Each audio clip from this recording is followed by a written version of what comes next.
Welcome back, everybody, to another Wednesday night live with the League of Inches crew.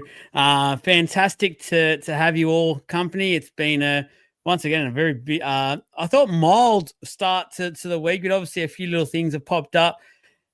Very interested to see how everyone takes what's been done, things like that. So we'll plenty to discuss. Obviously, the last full week as well before 9 teams head off to Bali. So it feels like it's pretty much 90% certain which teams will be in the 8. So we will see what happens there. Obviously, a huge shout out to the Caxton Street Brewing Company as our major sponsor of the podcast. We're there on the weekend. Honestly, it's just such a great drop, and it's a great place to go and chill out just before the footy, during the footy, after the footy, whatever you choose. It's at the top of Caxton Street. Make sure you go there, have a drink, have a bite to eat. Do it all. Let them know that you came from us as well. They'll look after you for the night. So, a fantastic little place there to check things out. We've got some exciting things happening as well. A finals podcast will be getting filmed there on Monday. So, you guys should see that from Tuesday onwards, which is really exciting to bring you all. Got the boys in the house. Unfortunately, Isaac is sick tonight. So, no Isaac, no juicy news, things like that, rumors. So, unfortunately, there. But still plenty to talk about. They'll have all you guys foaming at the mouth, salivating. So I'll have Instagram live going as well. So, guys, I'll be flicking over there, here and there. I'll be copying the post over. For some reason, we can't show them on the screen, so I'll show them. But we don't forget about you guys out there on Instagram either. Jakey boy, how's things, mate? Things are good. Getting ready for another final series where the Eels didn't make the 8, so that's probably the rough one here at the moment, especially considering how that's been going. But other than that, yeah, things are pretty good. Yeah, well, thanks for reminding us about I just ruined my own night, to be honest with you. I was up, and then you just said that. Trav, how about you, mate? How's things? I haven't seen you for a while. No, it's been a few hours, hasn't it? 24. Going well, mate. Going well. A couple of weeks till holidays. One more week of NRL and then finals. I'm excited. Let's go. Is it just me, or is this year gone super quick? Like the footy season has gone just so quick. I feel like I remember Vegas was like 2 months ago. Yeah, I feel exactly the same way. It literally feels like it was only about a week ago or so that we were doing Vegas round. Yeah. Unbelievable. So let's get into it. Let's get into obviously the topic of the last 48 hours, it feels like, and that's Reece Walsh drinking out of a toilet. Never thought this day would come where I'd be hosting a podcast and I would lead with a story of a guy drinking out of a toilet that was installed at his house. Now, I've now officially reckon I've seen it all. But in saying that, knowing rugby league, the culture, things like that, the players, probably not the last time we see something absolutely crazy. So, boys, I want to get your thoughts about this, what's happened.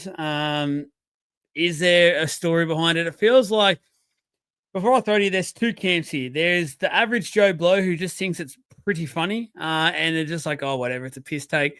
Well, quite literally, and then going from there. So, and then there's the other side where it's like the media side who are like, no, this guy needs to be punished for this and blah, blah, blah. So, Jake, I'll go to you first. What are your thoughts around this whole Reece Walsh saga? Look, I don't think he needs to be punished. I think the way I would put it is that, you know, if he wants to be a bit of a knob and ruin his own image, it's kind of on him. Like, I don't think he's done anything harmful, you know, to anyone else. I just think that he's absolutely made a fool of himself. And I think that, unfortunately, money can't buy brains. And yeah, he's just made himself out to be an absolute, I don't know, I'm trying to think of a good word here. No, it's disappointing. The years, so go on. He's just an absolute knobhead. I don't know. I'm not going to go too crazy. He's a role model in the game, and I think we've talked about this so many times at this point. Like, he is, or not just him. The players in this game need to finally understand that they're role models. Like, for once, like, how many kids are going to see that and go like, oh, you know, drinking in the toilet challenge, like stuff like that, and then start to do that stuff in in TikTok and things like that. And it's like he'll affect the amount of people that do that. And then even Diggsy's in the comments, they're like, "I'm a plumber, can 100% guarantee you the toilet was used, even if he says it wasn't." Like, it's just honestly really disgusting. Despite whether it was brand new or whatever, like, come on, man. Honestly, grow up. Like I said, money can't buy brains. This goes a bit slightly sideways of what we were about to discuss a bit more. But I just want to say one thing about what you said there, and I'm actually getting really tired of it. I'm a parent of that myself, and if my kids do something that I don't agree with, I'll blame myself. I'm not going to blame a sports star or a movie star or things like that. So I get it's a social media world, but if my kid's going to go and drink out of a toilet because he's watched Reece Walsh do it, I'll be having to go at the kid saying, "Mate, pull your head in." I'll be taking the lead as the parents. So I'm a bit over the whole, if the little kids will watch that and go, "Oh, yeah, no, let's do that." I think most people we brought up going, you don't drink out of a toilet. How young, though? That's the thing. How young is it this kid is? Like, you don't know, like, what age they're looking up to these kids and that, like, the level of control they have over what they see. You're right. I'm not actually, the funny thing is I'm not actually disagreeing with you at all. The thing is that parents now, and I'm not going to go into full detail of this because I could talk about it all day, give their kids way too much screen time and things like that. So they could be seeing stuff like this then all the time, and it's just all the time, and then it just, like, the parent doesn't even know they've been watching it, and then there you go. So I get you, I do, but I still think he's a role model, and just, like, don't be a knobhead. Like, you're a grown adult drinking out of a toilet. Who are you? Trav, what are your thoughts? Slow news day, isn't it? This is why we're talking about this shit. Like, who gives a damn? Like, seriously, who gives a freaking damn? And then the other side of it too is it's proven that it was a brand new toilet. And as Diggsy said, and as we're all laughing, I mean, it's an unwritten plumber's law, isn't it? That they use the toilet once just to test it and make sure it works. We all know it's being used, but literally, who gives a shit, man? Like, I'm sorry, but I just don't. Well, there might have been some shit in there. I just could not care less. It's the only reason why this is a story is because it's Reece Walsh, it's the Broncos, and off we go, and we need to try and have a crack at him for something. This is just ridiculous. Move on. Let's talk about something important. I'll tell you who gave a shit. The plumber who shat in there before he drank out of it, mate. That's who gave the shit. Do you know that for sure? Is that actually coming out of something? No. I'm just, don't worry. It's fine. Move on. Okay. I'll say one thing about the media. They generate this sort of stuff because they know Reece Walsh sells stories. His name alone gets clicks. It's actually crazy what he can do for media, for social media content creators, everyone out there. They will deny it, but they would 100% run off a Reece Walsh story because it gets them a hell of a lot more views than majority of stories out there do on a daily basis. So that's a big part of it. I'm in the boat of, I honestly could not give a shit about this. I thought it was funny. Look, it's all come out now that all these ex or current plumbers are like, "Oh yeah, no, the toilet would be used, blah, blah, blah." Like, fair, whatever. He's done it. He's done it to himself. He hasn't impacted a single person around him. He's literally filmed it upon himself. So like the last one he did where he King hit bloody his mate having a joke, that I could get. If he went as far as like he got a drink bottle, filled it up, handed it to a teammate, "Oh yeah, I got your water," things like that, and it was from the toilet, I can get that that's probably a little bit different and that can be taken somewhere else. But he literally did it himself, very much in a joking manner. I just don't see much happening at all to this. I actually felt like it was quite funny.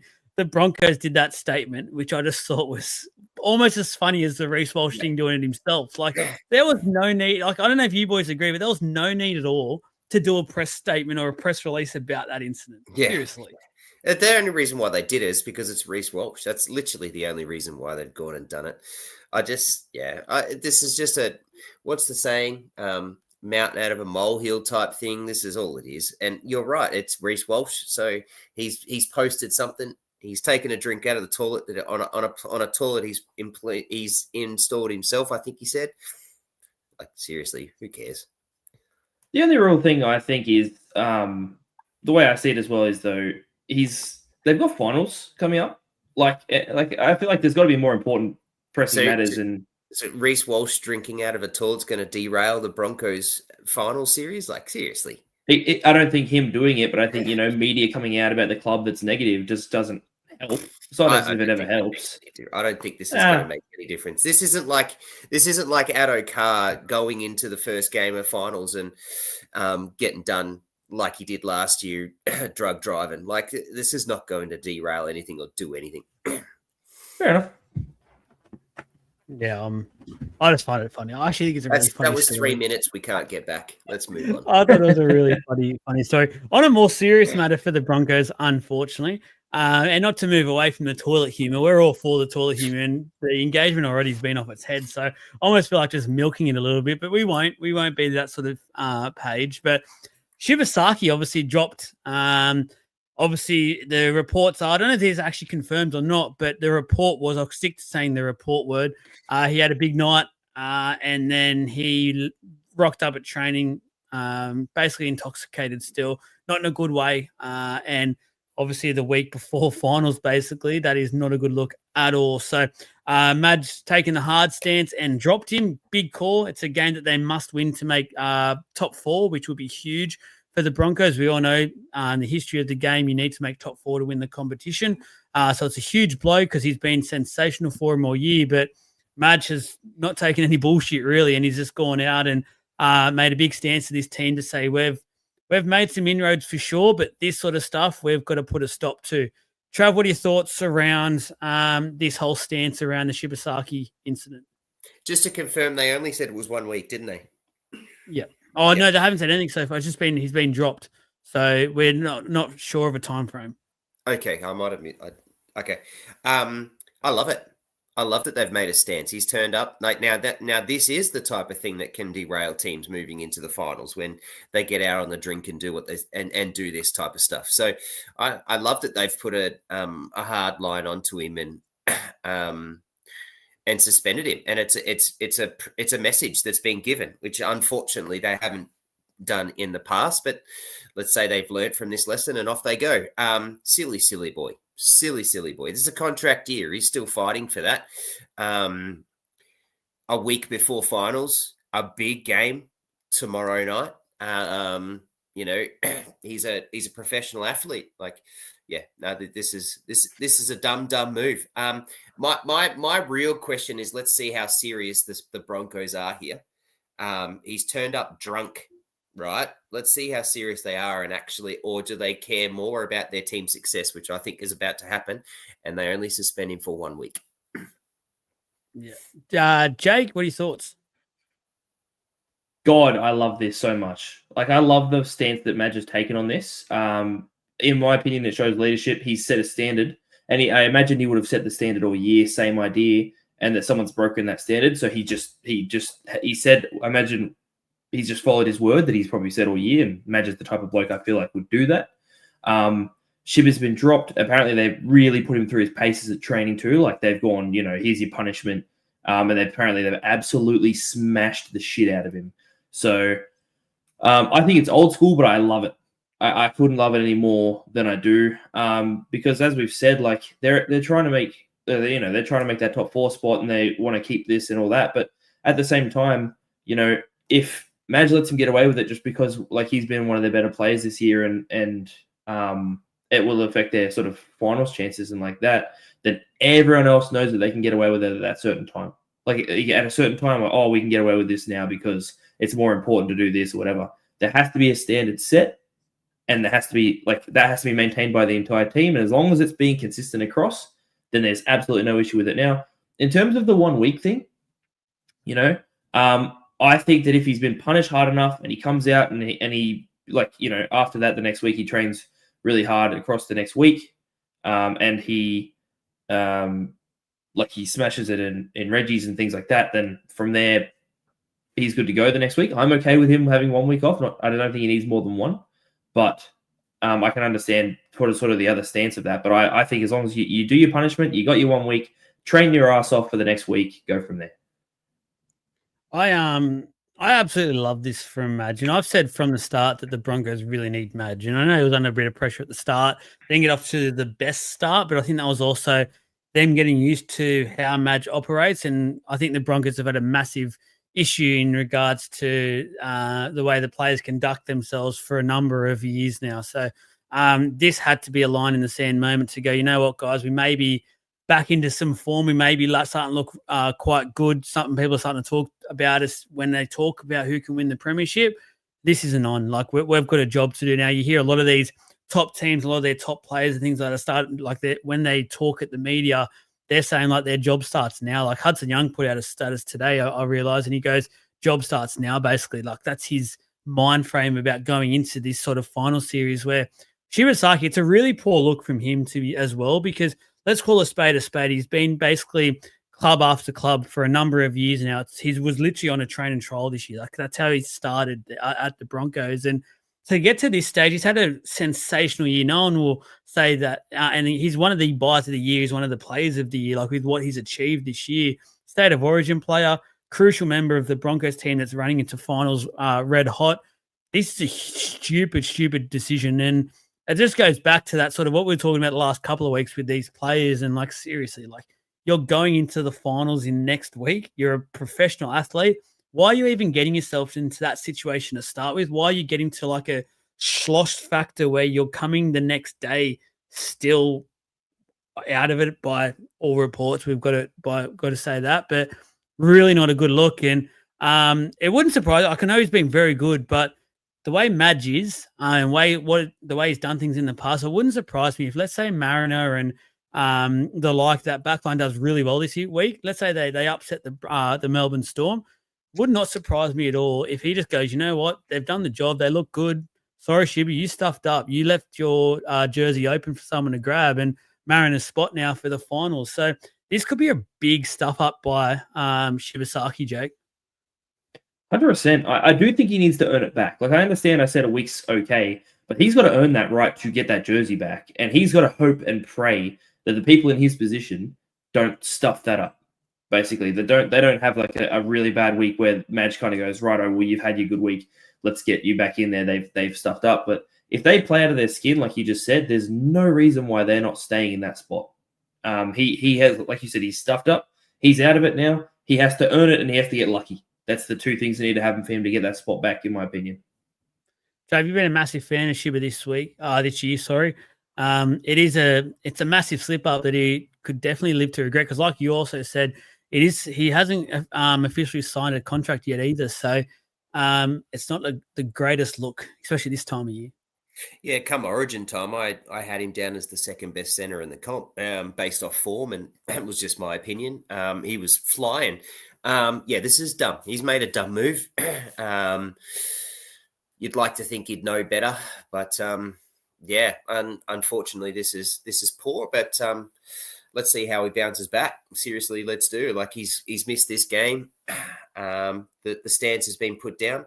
As Jake said, he's been thrown over the coals over the last few days. He's going to have it again because they play Thursday night, so he's going to have a big weekend. And I reckon the Broncos will be sitting on top of him, making sure he turns up and runs a few extra laps. So it is dumb. It is silly. I'm eager to hear what he says. I'm eager to hear what the Broncos say and how they want to handle this a little bit more. But let's wait and see for that. Yeah, I'm very keen to see what happens if, like I said before, if that backline shines on the weekend, what actually happens there, because Shibba's been very good this year. Definitely, if it was based on form, wouldn't be losing his spot at all. But it's just, I'll be very keen to see what happens there.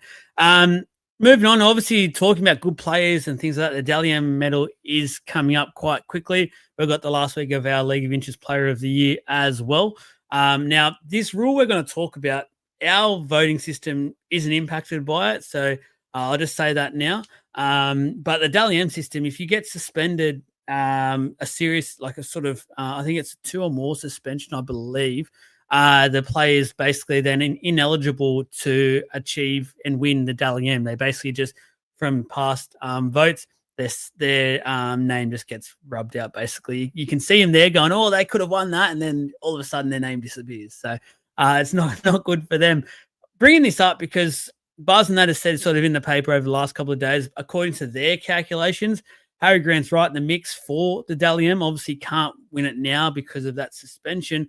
I'll just say now, with our League of Inches one, which we've been pretty spot on with the way the Dally M was going, like in terms of our players, Harry Grant isn't there in the top 5, 6, 7 sort of players. So I'm not too sure what Buzz has gone off his vote wise, but I didn't have Harry Grant in calculations at this stage of things. So I don't think it impacts him too much, but let's just say hypothetically, do you both agree? And I'll go to you probably first, Trav. Let's just use the Harry Grant example. And I know what you'll say he shouldn't be suspended. Let's go away from that. Let's just talk about the actual rule itself. Do you think it's fair to do? I wasn't going to say anything about the suspension. I'm already over it and forgotten about it. Is it so like, see, I think it's a funny rule, right? Because Hughes got suspended 1 game last year, got deducted 6 points and made the Dally M a lot closer than what it needed to be because of that. Yet if you get suspended for 2 games or more, you're now banned. I had to do when you set the agenda through for today, I wanted to do a bit of research around what the Dally M means. And literally all I can find is, and like, there's no definition that I can find, and I'm happy to be corrected here, but there's no definition that I can find that says that it's best and fairest. It's just the best player of the game. That's all I can literally find is player of the game. So jump in. I was just going to say what I've heard on a couple of podcasts this week from some of those journos is it was originally made to sound like you sort of have said, it's the best and fairest type award, not effectively the best player, which I don't like. I think it should that criteria be is the not best player. But I've read somewhere. I've read heaps of articles today, but in my breaks, of course. But I've read that changed. It went away from the best and fairest, which is what originally it was the meaning to, like about 10 or so years ago, it became just the player of the game. So when it's just the player of the game, discipline becomes irrelevant, right? Yeah. Am I right? Like, happy for you to correct me if I'm wrong, but the discipline is then becomes irrelevant. So it's now voting for player of the game. So then when you get suspended, you've lost yourself 2 weeks. That's your punishment. So that's 2 weeks of or more of games you now don't get a vote. So your opportunity, it is now limited compared to everyone else. Now you've got someone like Harry Grant, which I laughed when they heard them talk about Harry Grant being in contention for Dally M, because I don't think Harry's had a great year this year. And he's still the bet number 1 hooker in the comp. So that tells you about the state of hookers in our competition at the moment. But it makes no sense to me. I think we're ridiculous that we're punishing someone for a discipline act for not being the best player of the competition for the most amount of games across the year for their own team. I just think it's ridiculous. One thing I don't get, Jake, about this is that I feel like they're punishing themselves by being suspended in the first place, because that could technically be 12 points. Like, let's say for Harry Grant the last 2 weeks, if he got 6 points each game, that's 12 points that he's missed out on. So it feels like they're already missing out, and whoever else is around them on the Dally M ladder are going well and truly ahead of them. That feels like a big enough punishment in its own, in my opinion. What are you thinking here? 100%. I agree. I think the rule needs to be scrapped, and I don't disagree with you on that. Like they're being punished enough, like you're saying here, where they lose the opportunity to gain points in those rounds, right? So despite the fact that there's, like when you're suspended twice, or if it's 2 weeks or whatever you just said, where then you can't get it at all, there's no point, because if you were suspended for 6 weeks, let's say, there's 6 weeks that you aren't able to get points. So you're probably not going to win the Dally M's anyway. And if you did, you deserved it, because every other game for those 6 weeks, you must have been on fire, right? So I don't understand why there's the need for it personally. And then this is a side, and obviously then I was never going to say this, but as a fan, right, a lot of the times, or not even a lot of the times, sometimes there are suspensions that we all disagree with, right? Where we go, well, that's rubbish, and the time they get is wrong, or the fact that they were suspended at all is absolute rubbish. So sometimes you're seeing players who might have gotten a suspension where you go, well, that's absolutely rubbish, and then they're out of the running because, well, like the NRL decided so, basically.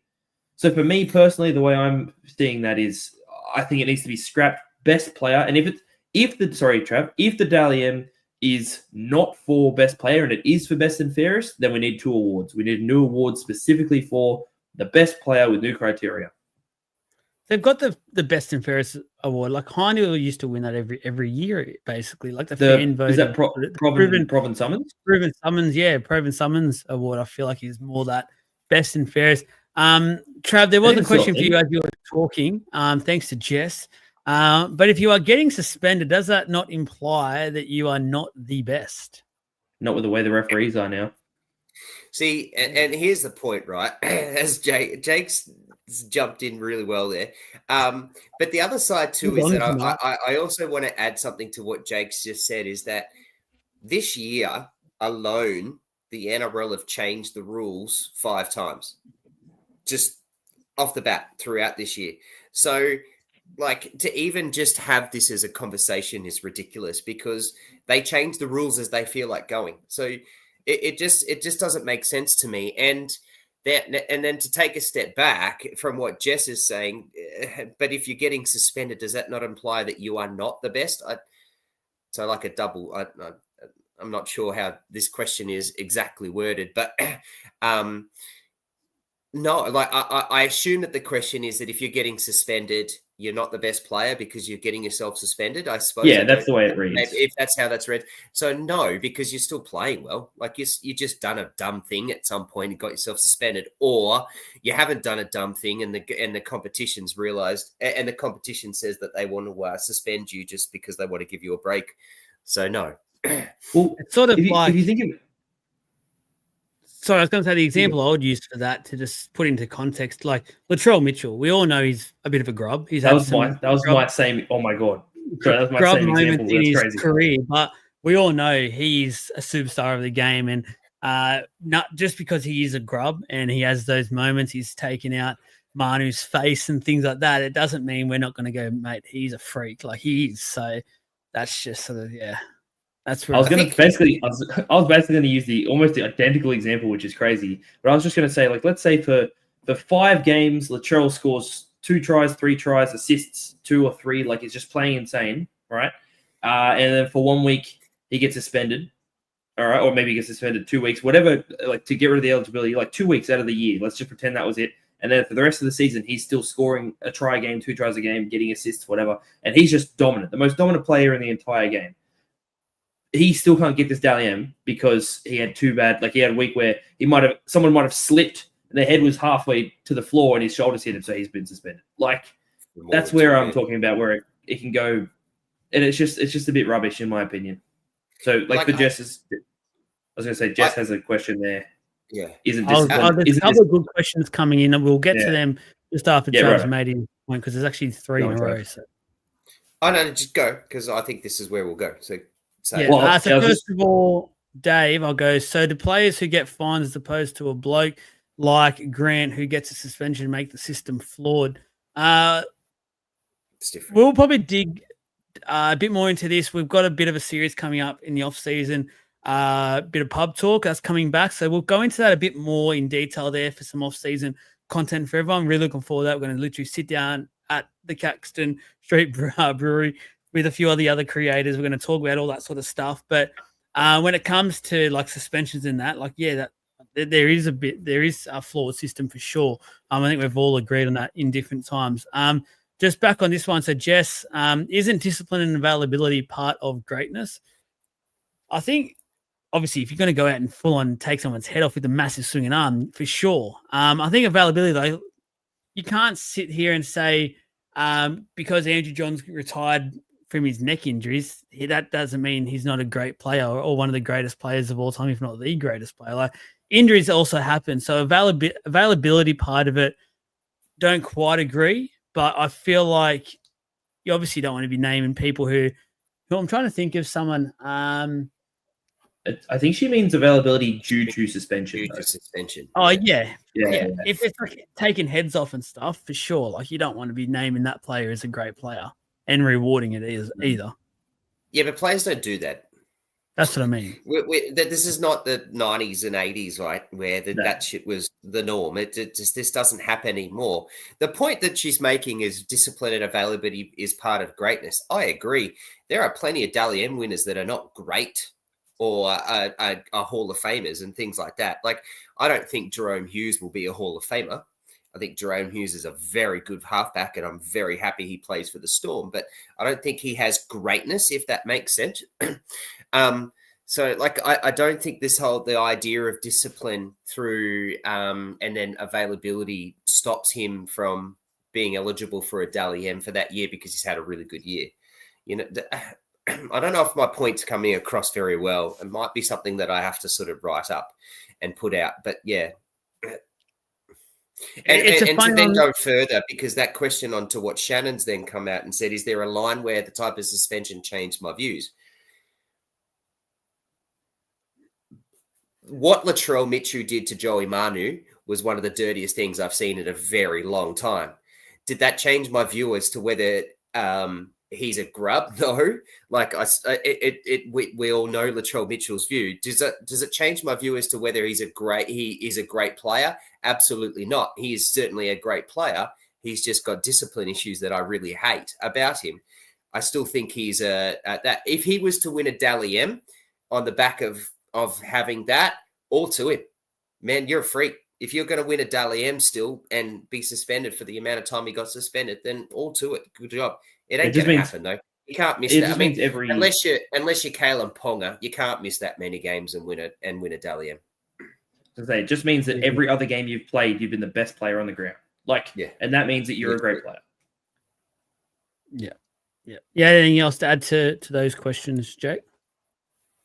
Not really. I mean, the only real thing with the type of suspension would be like if it was such a particularly grubby thing in the terms of maybe where it's like intention to cause harm, not a head-high tackle. I'm talking like direct intention to cause harm, kind of more clearly. Not that that's really happened in a long time, but if it was something like that, I'd be like, all right, well, because they'll first of all, they'd get a massive suspension anyway, so they'd probably be out of the running anyway. But I'm also okay with going, righto, for at least this year, you're done. And then it opens up another to interpretation. It does. Type thing. We just want to get away from that. Well, okay, I'll go on for you guys though, real quick. What about if and I know no one throws one now, and it's been a really long time since someone has. But let's say it's the best player. Let's say it was Trell, and he was high in the runnings for and he threw a punch. I know it hasn't happened in a while, but throwing a punch, where would you see that? Is that just same thing or a massive suspension? That's where I'd leave it. And good luck making up the ground that you lose. Yep. Fair. Yep. And not only that, you've cost your team. Probably you're more than likely one of your really important player if you're in the running for a Dally M. So you've not only done that, but you've cost your team. Yep. An interesting way to look at this, and it's crossed my mind as you both have been speaking about this over the last couple of minutes. James Tedesco is a lot of people's favourite for this medal. He's about to go into their most heated game of the year against South Sydney. Who's to say, and like Jake's sort of argument was before, if there was a player slipping or something, if he just collects him, it's accidental. It's one of those games. It happens, but it warrants a 2 to 3 week suspension, let's say. That rubs him out of contention, which I just think is a joke in itself. Rubbish. It's that would be absolutely rubbish. And because he's been arguably, if not the best player of the year, he's been in the top 3 for sure. So he's in the running 100%. To rub him out for that would not sit well at all. That would be a world famous rob. I know obviously Johnson had that robbing a few years ago, but this would be next level. If Tedesco, for instance, got that rule put against him on this weekend, that would not sit right with so many people out there. I think that would then basically enforce the NRL to change whatever the hell these current rules are. So, yeah, I agree. I don't like it. Yeah, sorry, Dane. We there is a few debutants and stuff. Just bear with us because we will get into the tips very shortly. We'll be actually going a bit more in detail with our tips this week because there is a few games where a few little things that impact things, stuff like that. So we'll go a bit more in detail with our tips this weekend. Let's go to the next topic, which is one for Trav. Keen to see and hear his thoughts about this one. The Melbourne Storm. Now, I was just doing some looking around at a couple of betting agencies, just about some odds and seeing what they're trying to say, who the favourites are, things like that. I like doing that this time of year just to see. A lot of the time, the bookies sort of seem to know what they're talking about. They don't just want to give money away for the sake of it. So At the moment, they've got the Storm, and I'm not going to give them any credit, whichever agency this is. I'm getting these figures off because we're not sponsored by a betting agency yet. Come and chat to us if you're interested in getting your odds read out live on air. Melbourne Storm, $2.62. Next in line is the Canberra Raiders, who just won the minor premiership, $4.25. So that's a pretty big gap. And then next is the Penrith Panthers, $7.25. So they're the only three teams as well that are in single digits at this time of year. Jake, I'm going to ask you first of all, do you think the Melbourne Storm are that heavily favoured for this year's competition? You're asking me if they are the favourites of all of them? Yeah, Or do you think they should be at $2.60, which for those that don't know betting too well in this sort of competition at this time of year, that's really short. To be honest with you, I have all season, and from the start of preseason, you guys might remember I've said Storm will win the comp from the start. I have not changed on that. But to be honest with you, the team that deserves favourites this year so far is Canberra. I think that's my personal opinion on that. But I also, I'm not sitting here going, oh, this is an outrage. Like, there's no way that they should be sitting that close. I mean, it's the Melbourne Storm. We know what they are. We know what they do. And to be honest with you, I still feel like this whole season, they haven't hit that next gear, but I feel like it's coming. And the finals is where that sort of stuff tends to happen. And for me, as much as I don't necessarily agree with it, I'm okay with it. It's not like it's not blowing out of proportion for me. I think that it's fine for them to be. That's where I'm at. Before you say anything, Trav, I actually feel like I know similar words what you'll be saying when it comes to this. I think it'll surprise some people out there, but I don't think it won't be really surprising me what you have to say. I've got a slight opinion where I'm not trying to poke the bear either here. I'm actually genuine when I say this sort of stuff. I actually feel like what people are getting into the trap of with Melbourne at the moment is looking at on paper and going, yep, that team is just absolutely phenomenal. They've got probably arguably the best, or if not the top two or three in almost most positions out in the field.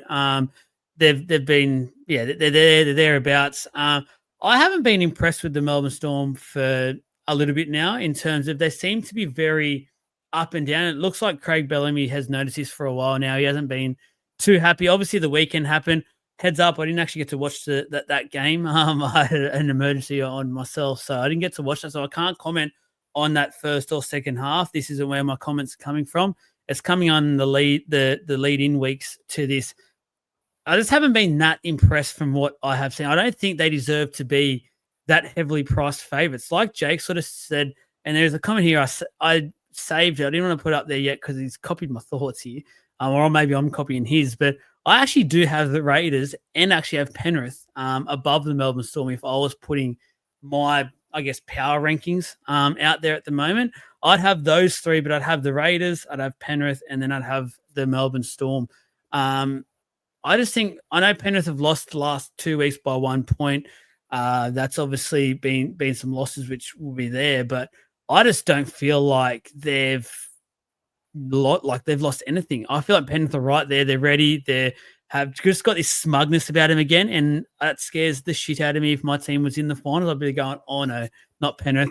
And like you sort of said, Jake, with the Raiders, they've just been so consistent this year that anytime we sort of started to doubt them and going, oh, they're coming up against this solid team this week, this will probably be their loss. Look at the Penrith game. They just rose above it, got to that level they needed to get to, and away they go sort of thing. So I just don't think they're that heavily priced when it comes to the betting agency. Jav, very eager to hear your thoughts here, mate.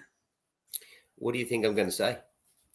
I feel like you're going to be on my similar sort of thought pattern where I don't think you'd be that impressed with what you've been seeing so far in the last little bit. And I know, yes, some people out there will say it's no Hughes, but if you look at majority of the comps at the moment, they've been out. They've had 1 or 2 key injuries for a while now as well. Yeah, I mean, if anyone's been listening, I've been saying this for weeks, like literally for weeks, that we have not looked good. So I've got some questions that I'll ask, which I think will help the way that I want to sort of go about this and how I want to tackle this. Who finished? Where did the Storm finish on the ladder? They'll finish second. They'll finish second. Do you think over the course of the year, how many games do you think that they've played really well, like Storm-like games?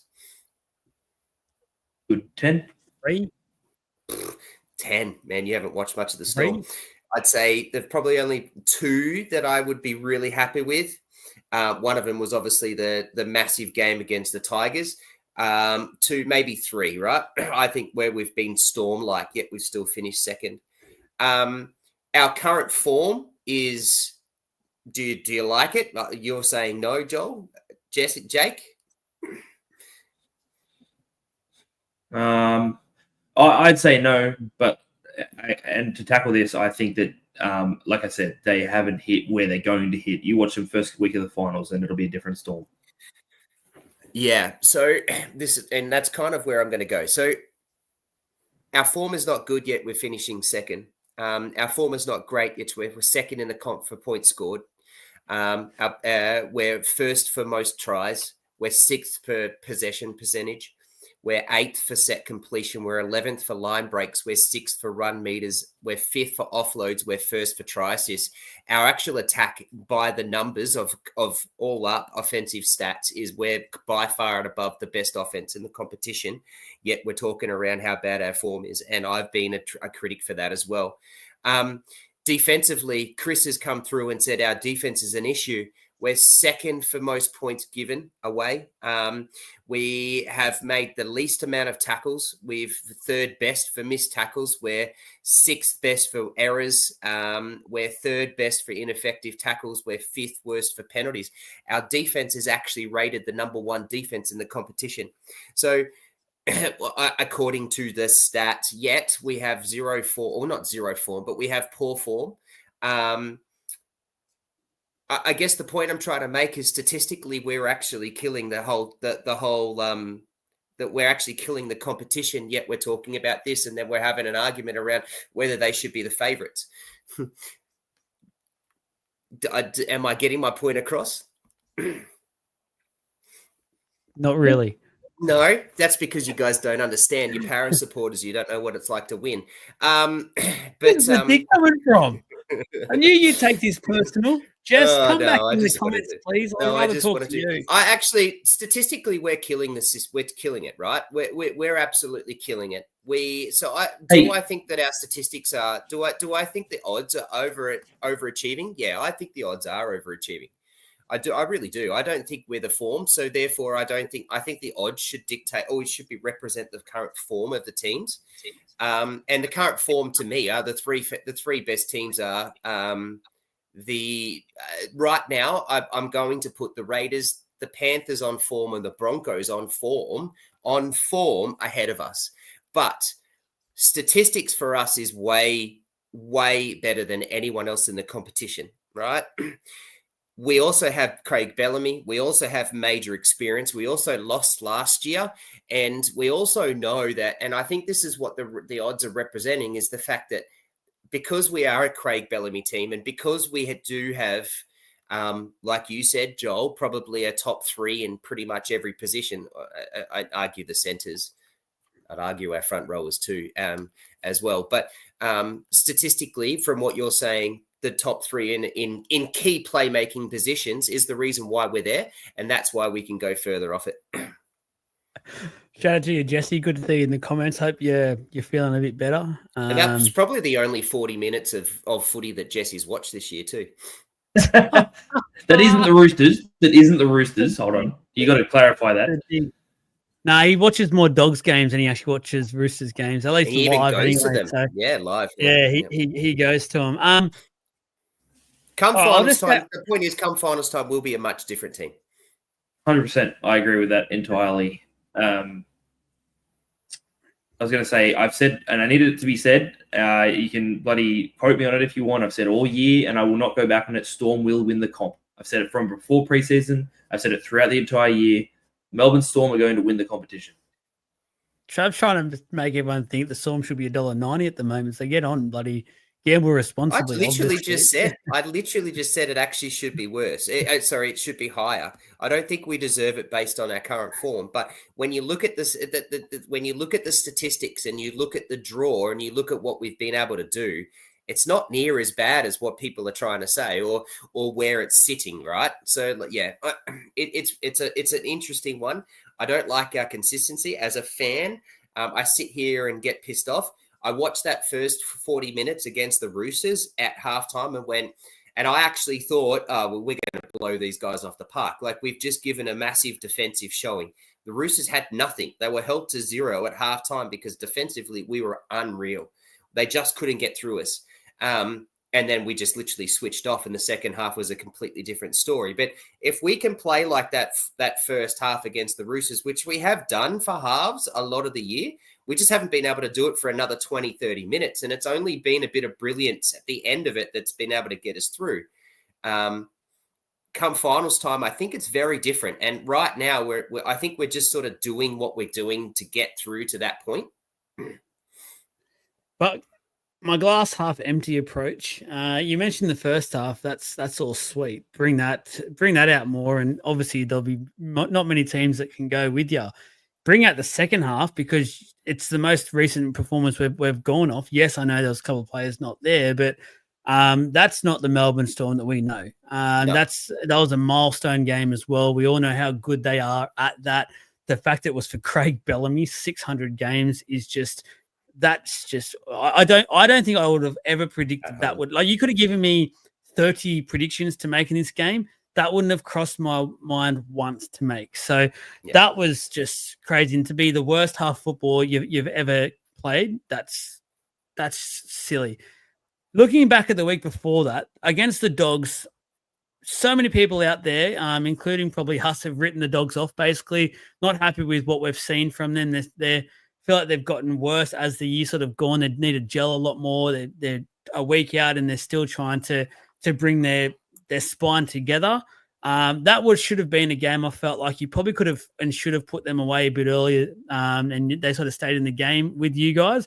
Then the week before that, if it wasn't for the fact that they ran the Penrith Panthers ran that illegal play, that's a loss there as well against one of the competition heavyweights. So I know we're all sitting here going, you know what, it's the Melbourne Storm. They'll come into it. They'll come to finals week 1 and away they go. But who's to say there's not other teams around there that are thinking the same? That, like, you got Penrith, who, yes, they'll be there playing sudden death football from the start, but they've planned for it now from a couple of weeks.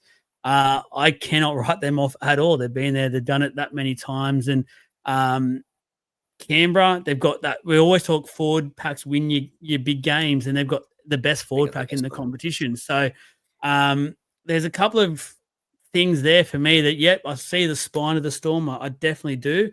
But even you just said there, Trav, like your front row, you're questioning your centers. The defense on the, like, I know your defense overall has been quite impressive, but there's probably been more holes or more alarms more than ever this year when it comes to your defense that you've rightly pointed out so many times throughout the year, saying we really need to fix that up because it's you've obviously used words like atrocious at times. So there's a few more holes at the moment in a Storm outfit than I think a lot of you fans would like to see, especially going off this time last year or a little bit sooner when you did lose that grand final last year. I think we all thought it's the Storm's competition next year. Like, it's easily the Storm's competition. It's a lot more even and it's a lot more much closer than I think we all anticipated. Yeah, couldn't agree more. It's been a funny old year, and it's been like that all year, right? No one predicted the Raiders to be where they are. No one predicted Gus to blow up the Bulldogs and do what he did, and when they're on top of the ladder. Like, it's just been a funny old year, and there's been injuries and all sorts of things. This competition is widely open.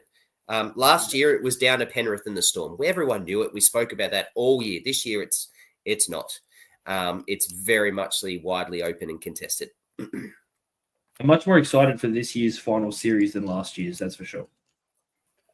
Oh, there is so many storylines coming out already, and it's not even fully set. But it's like you've got teams like Penrith, the Roosters, potentially the Broncos, depending on what happens against the Storm. they're three of arguably the form teams of the comp at the moment. They'll be coming from outside the top four, which if there's ever a year that a team's going to come from outside the top four and win the comp, it'll be this year. It will 100% be this year, that's for sure. I reckon if you ask any of those top four teams, you mentioned those three teams to them, they'll be saying, yeah, I do not want to play them at any point in this final series. This first week of finals, so next weekend, is going to be enormous. It's so important that those top four teams that get the home final, it's like a must win. You've got to get your prelim at home. That's because you're going to find it very hard with the competition that's about to come at you in the final four. Yeah, it's always an important. Obviously, first week of finals is always important, but this is one of the biggest first weeks of finals that I've seen for years. I cannot wait. Book yourselves in for some days with the couch next weekend. Boys, it'll be must-see TV. Let's get into the tips. We wanted to allow just a little bit more time this tonight for our tips because there is some talking points around some of these games. So first up, you also got the Broncos against the Storm tomorrow night, Suncorp Stadium. Very keen to see how this obviously unfolds, this game. The Broncos are in some really red-hot form. Reece Walsh is on fire. Maybe his toilet water's giving him an extra bit of energy as well. Who knows? He'll be just pissing through the line, basically. So the Storm, they'll obviously be – what word to use this? I think Bellamy would be being very old-fashioned this week when it comes to the Storm, and they'll be coming out this tomorrow night. Yeah, there's a few comments already about it, and I 100% agree. Even though the Broncos are showing some good form, I do not want to be the Broncos tomorrow night. The Storm would be scaring the shit out of me to the point where I'm very tempted to say 13 plus for Melbourne tomorrow night. I'll be locked in the Storm, Trav. I got the Broncos. I think the Storm come in and play well and to start with, but I don't think Hughes gets the full 80. I think there's just going to be a little bit of play. I mean, there's going to be some very clear, well, let's get some things done. But yeah, I'm picking the Broncos at home. There's a lot more for the Broncos to play for. Can I just say one thing? Actually, you reminded me about something. Jake, please back me up. Last week, you actually tipped the Roosters on here. And then I realized when I looked at the tipping post that we put out, we all had exactly the same tips. And you actually went back to the Storm. Are you going to actually say now you'll stick with your tip and actually tip the Broncos in the comp? Oh, we'll see by tomorrow morning what happens. Right now, I'm tipping. Right now, rubbish. Rubbish. Oh, man. Do your words. I actually find this hilarious. Oh, he stopped. Doesn't need to listen. Oh, yeah. And I've called you out for it. Is hilarious all year. And now I do it once and you have a crack at me. At the moment, I've got the Broncos based off what I like and what I'm seeing. He's tipping the Broncos, guys. We'll make sure of it. Jake? Oh, I've got Storm, and I just want it to be said that when I did manage to get my tips in on time, they were always I'm pretty sure almost always the same ones as I've said on here. I don't think I've changed once. Doesn't matter if I'm coming last, but I just need to be said. I'm a man of my word is all I'm saying. Thanks for the integrity you bring. Yeah, I just wanted the integrity report. Next up, Manly against the Warriors, first of the Friday games at 4 Pines Park. DCE's last game, they're a mathematical chance, but even the mathematics, it's basically impossible for Manly to make it. So I'm writing them off. It won't happen. This one, I'm very worried about the Warriors at the moment. I've said it a couple of times, and can we just say now, Warriors fans, we've loved you a long time on this page, but come on. It is becoming very hard to communicate with, I'm not going to say the fan base, I'm going to say a select few of you out there. So like a 10% of you out there, 5% even, who are just very blinkers on. And if you say one negative thing, similar to Bulldogs, it is eruption. It is an absolute eruption.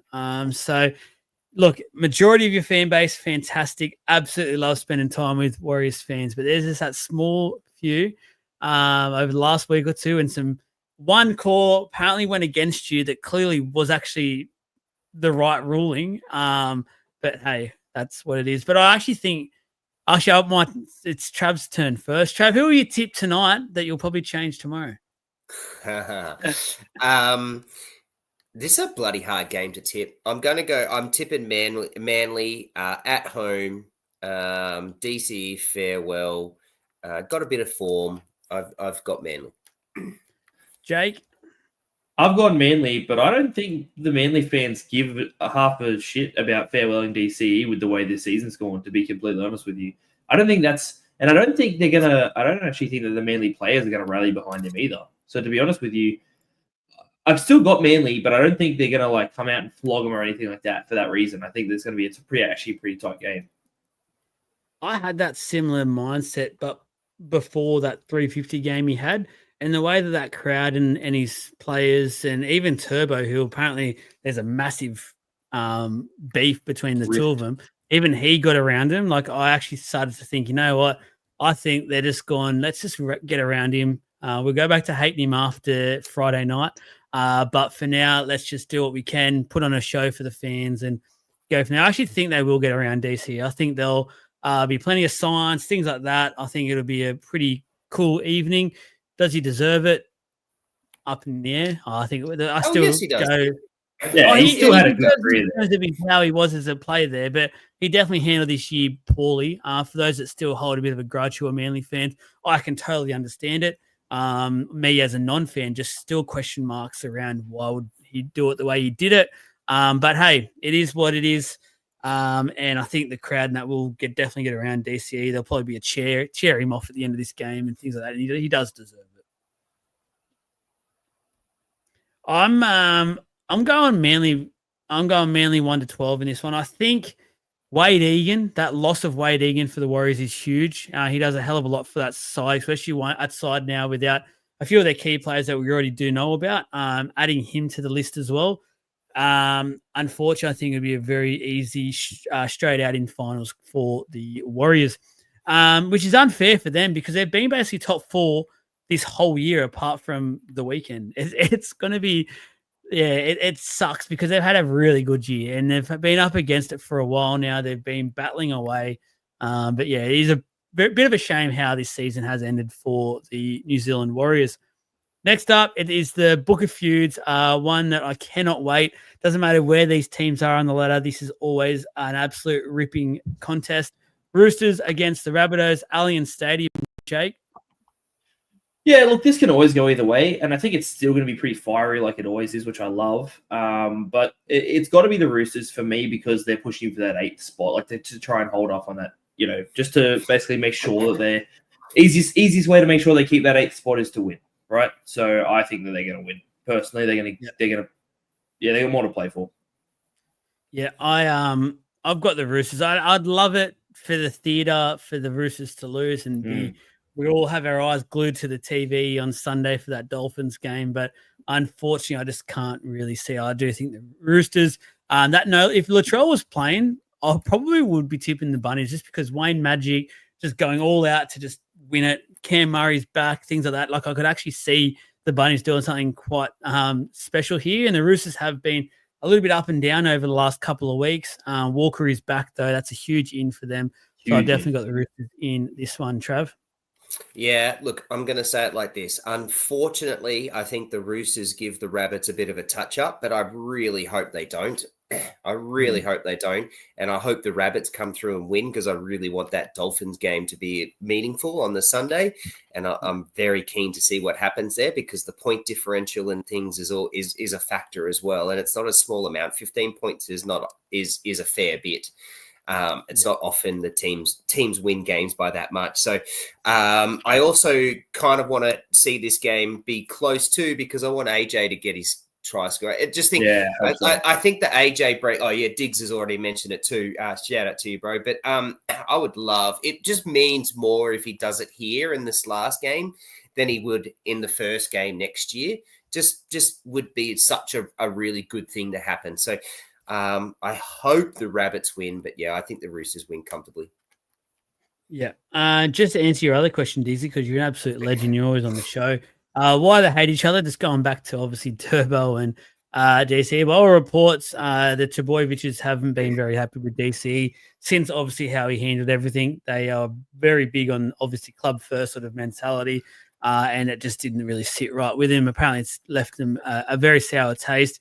But like I said, when it came to the big moment for DC in his career, that 350 game, probably the first player that really got around him was Turbo, and they even had photos at the end of the game, which I thought was funny if they do have such a beef. But if they do, and it just shows you the type of person Turbo is, put it aside and said, this is a moment for you, let's celebrate it. So that was a good little touch there. Saturday game, 3:00, Dragons against Penrith. Not much to say here. I actually think it's fair to say Penrith should put on a bit of a score here, boys. Yeah, comfortable win for the Panthers. Yeah, not much to talk about there. With all the blokes back. Yeah, fresh and straightforward one. I reckon just keep an eye on the scoreline, because then you might see players like Yo and that getting an early mark in this game at maybe 20 minutes to go, things like that. So 20, 25 minutes, just keep an eye there.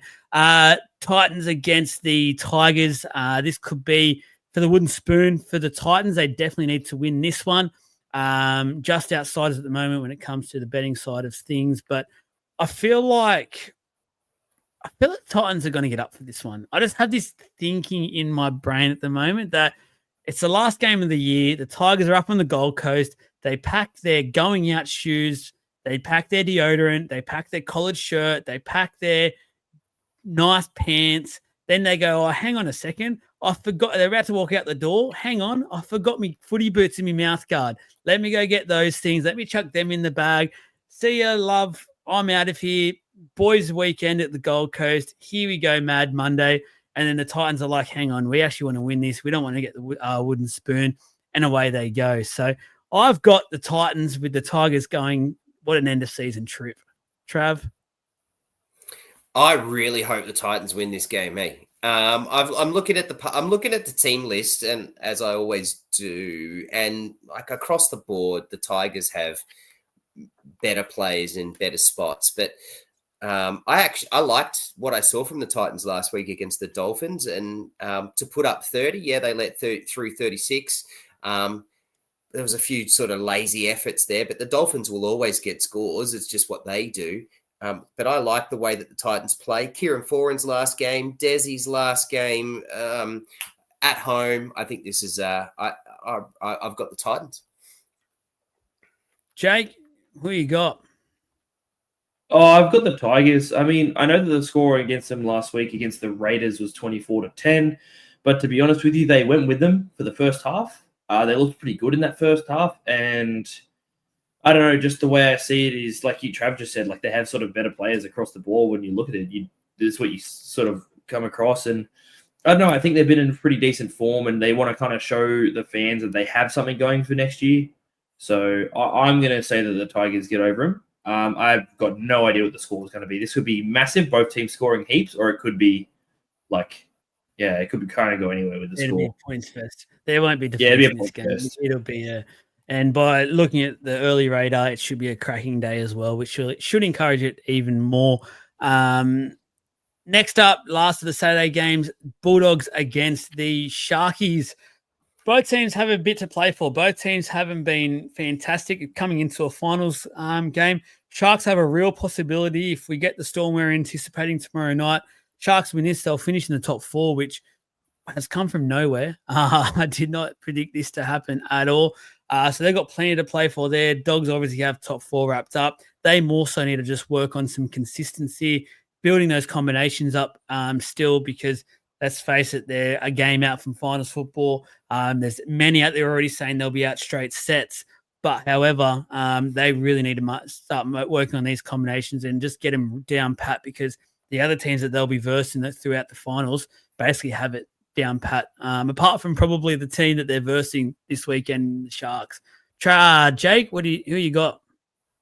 I got the Sharkies, like you just said. They are going for that top 4. Bulldogs just haven't been it recently, and don't get me wrong, like I don't think Cronulla's been that incredible, sort of, but they seem to have found a bit of form, sort of coming into the back end of this year, obviously. So for me, yeah, as Chris has just said, they've won 5 from their last 6, so they've come a long stride across sort of towards the back end. This is when you want to be finding it.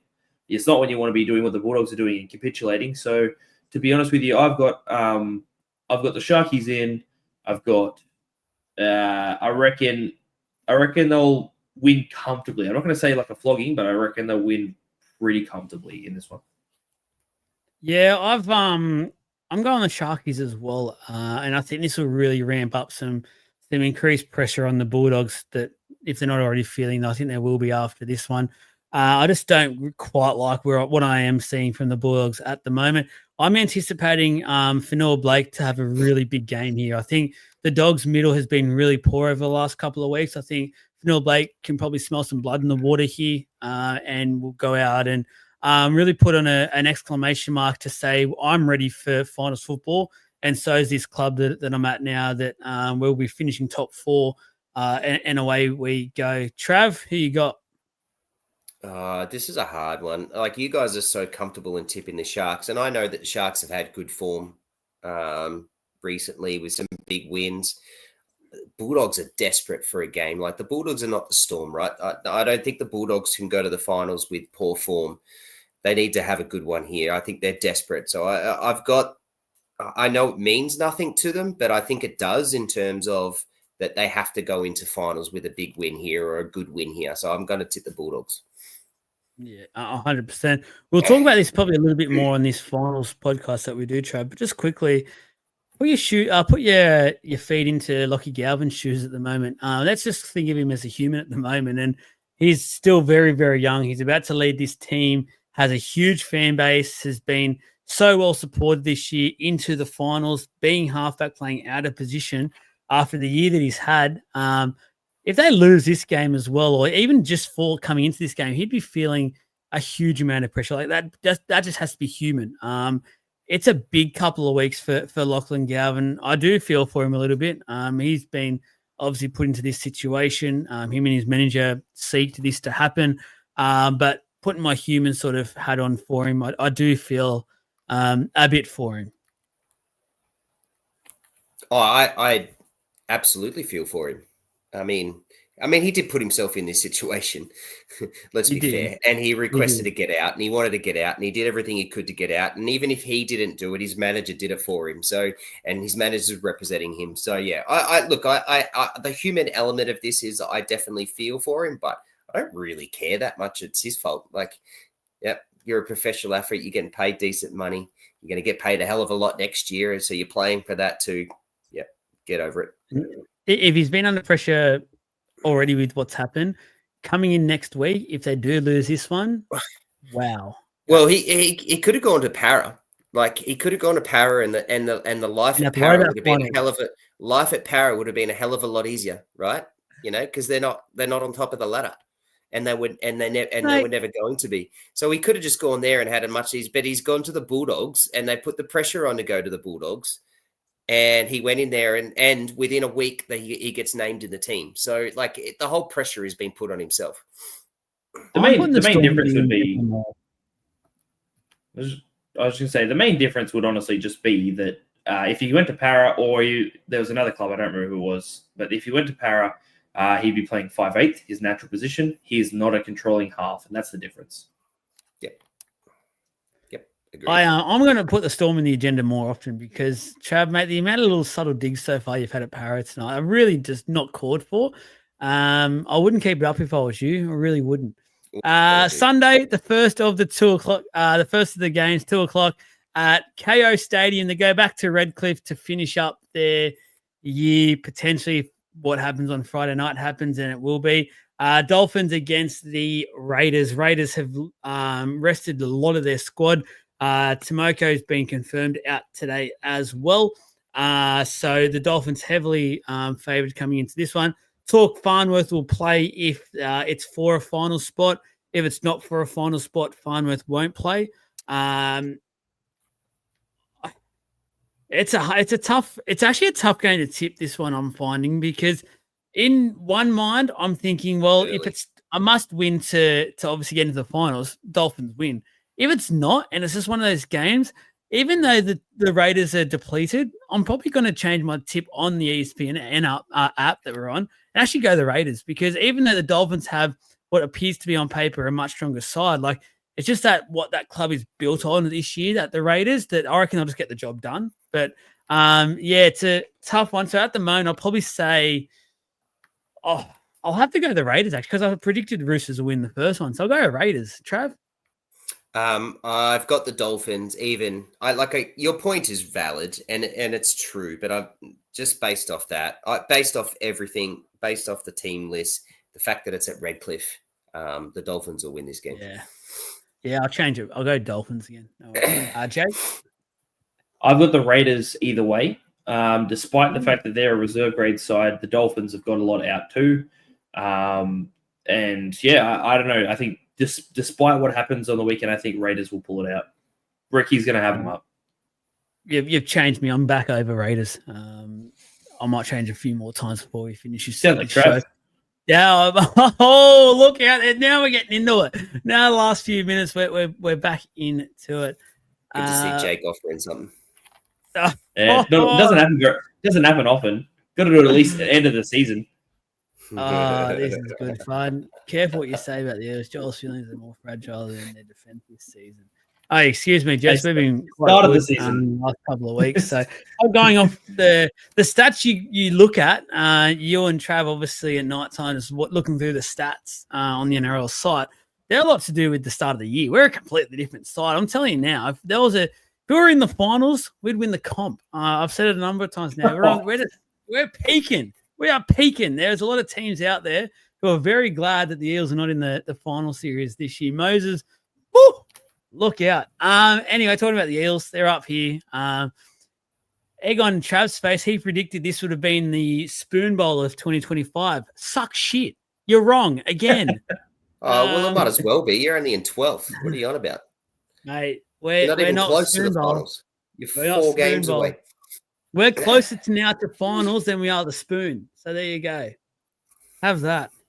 Who are you tipping? The Eels, comfortably. Hey, come over, brother. Jake. I've got the Eels. You know, we need to send off Dylan Brown with a win, considering he's not going to get many of those next year. Yeah, well, good dig. I like that dig as well.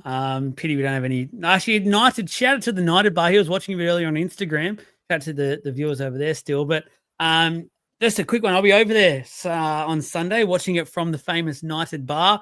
He live streams it, so check out the United Bar if you want to see myself how I react during the game. It's not always great viewing, but it might be for you guys to see what I go through watching a game. And obviously, I'll have a good mate there watching alongside me. There'll be a bit of Dylan Brown tug of war, but I'm pretty happy to palm him off it next year and let him pay that money for him and play out of position. That'd be okay. But yeah, go check out the United Bar, subscribe to him on YouTube, and you'll get the notification as soon as we go live on Sunday. Yeah, I'll go the Eels. Got to go the Eels in this one. I think it's a game that last game, obviously, of the year. CommBank, I think Riles will be saying to the boys, and they'll want to go, you know what, let's finish this year strong. And there is a chance if the Titans get up, guys, that the Knights, if they lose this, they win the Wooden Spoon for 2025, which I believe all three of us actually predicted to start the year. So we could be all of a sudden just we're on top. That's it. Come on, Parra. Let's go. To be fair, I think majority of the comp had the Knights to finish last this year. So, oh well, we'll claim it when we can. Well, even some of them were saying that we'll get the wooden spoon and then AOB's out, so they'll get their wishes. They'll get all their wishes granted at once. That's it. That is it. Thank you to everyone in the comments. If you have any, excuse me, if you have any questions, quickly fire them in. We'll be around for another couple of minutes just to answer those. Footy, not footy, whatever you want, quickly put them in. We'll answer anything and then we'll get out of here. It is the last Wednesday show of the year, last Wednesday night live. So anything you do want to know, please get in. Now, I'll ask you one, boys, and it's not the last show of the year, anything like that, but I'll just say, what are you boys looking forward to doing in the off season that we get to do for rugby league? So obviously finals will end. Anything on the radar for either of you two? I'm moving, actually. I'm moving out from condo back to sort of Narellan, a bit closer to Sydney. So I'll be seeing a lot of my family and stuff like that. So I'm pretty excited for it to be good. Oh, nice work, mate. That'll be a big move. Well, enjoy that. 6 You hours. Trav, deserve it. anything You've gone and done your country time, so you deserve it. What am I doing? Off season is I have my nights back, so I can sit there with the wife and watch TV again. But in terms of outside of that, NFL starts in 2 days. Round one for the week one for the NFL Thursday night game on Friday morning for us, which we've got a big NFL competition running. We've had a draft and a super coach, and then the NBA starts. So, yeah, for me, it's sport all year round. Plus, then the cricket. Let's go. Big summer at cricket this year too. Jess, you're a lucky woman. How about that? What about that? Very lucky. She's very lucky. To answer your question, Jess, will there be a live show next year? At this stage, there will be. Not too sure on the day. We haven't locked anything in. Before we go, just to let everyone know, so this will be the last Wednesday night live show. We will be doing some more live shows into the finals. It will be moving to a Sunday, though, and then Wednesday will become a sort of a preview show where we will talk in a bit more detail about the games to come, a bit more away from the news style, but a bit more talking about the games, storylines, things like that. So that'll be straight up on the YouTube podcast, etc. We'll also be doing a Supercoach final show on the Tuesday. That'll be a very quick, sharp in and out for the three of us to just give you where our team will be that week, why, go from there, maybe a couple of those players look out for, things like that. So still plenty happening. Do not worry. Do not go anywhere. Posting that will continue even more in the finals will be fantastic. But the Sunday night moving forward after this weekend will be the same. But then from next Wednesday, there'll be no live. It'll be a pre-recorded show. Going into Sunday will be the live show, unpacking what happened that week of finals. But I got to say a massive thank you to Jake. A massive thank you to Trav, to both of the boys for being on every week. It's been absolute fun. It's been great to have a lot of you guys in the comments. You've been turning up each and every week. So we notice you each and every time. It's very much appreciated by all of us. Please come over to us on the Sunday as well. Love to hear all your thoughts about how the games go each week, things like that.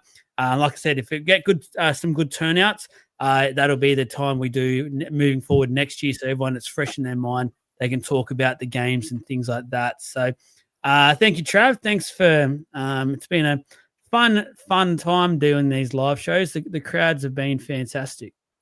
Yeah, loved it. Thanks for having me. Thanks to the crowd. Thanks for some that's been giving me giving me shit, but there's way more that has supported me. So it's been great. You're all legends. You're all champs.